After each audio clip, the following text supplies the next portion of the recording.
Dhrangadhra doctor Ambedkar hall ખાતે blood donation કેમ્પનું આયોજન કરવામાં આવ્યું હતું।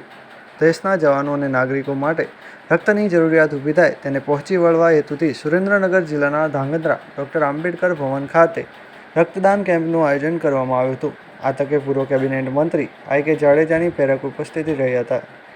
આ તકે પૂર્વ કેબિનેટ મંત્રી આઈ.કે. જાડેજાએ નાગરિકોને વધુમાં વધુ બ્લડ ડોનેશન કરવા અનુરોધ કર્યો હતો।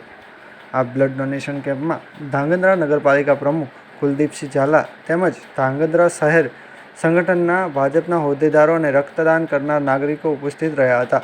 દરેક રક્તદાતાઓ સર્ટિફિકેટ અને ટ્રોફી મહાનુભાવોના હસ્તે આપવામાં આવ્યું હતું। આ તકે રક્તદાન કેમ્પના આયોજકોએ ધાંગધ્રા બ્લડ ગ્રુપના આગેવાનોની નાગરિકોની ઉપસ્થિત રહ્યા હતા। Bureau report Hitesh Rajpara, Dhrangadhra.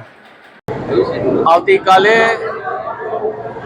બુદ્ધ પૂર્ણિમા છે અને એવા પ્રસંગે ધાંગધ્રા પંચશીલ ચેરિટેબલ ટ્રસ્ટ અને DCWના કોન્ટ્રાક્ટર ભાઈઓ દ્વારા આજે બ્લડ ડોનેટ કેમ્પ યોજવામાં આવ્યો છે। ભગવાન બુદ્ધના વિચારો પ્રત્યેક વ્યક્તિને સામર્થ્યવાન બનાવે છે।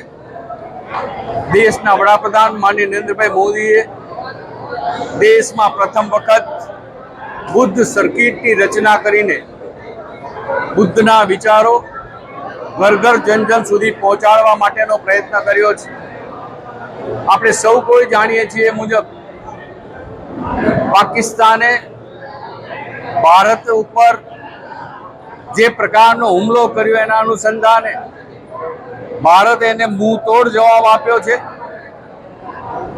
ગઈકાલે યુદ્ધ સ્થગિત થયું છે। આમ છતાં ભારતને જ્યારે જ્યારે છંછેડવામાં આવશે ત્યારે ભારત એવો શક્તિશાળી 140 કરોડ વ્યક્તિઓના સામર્થ્ય ધરાવતો દેશ છે કે પાકિસ્તાનને જડબાતોડ જવાબ આપવા માટે હંમેશા શક્તિમાન રહેલો છે।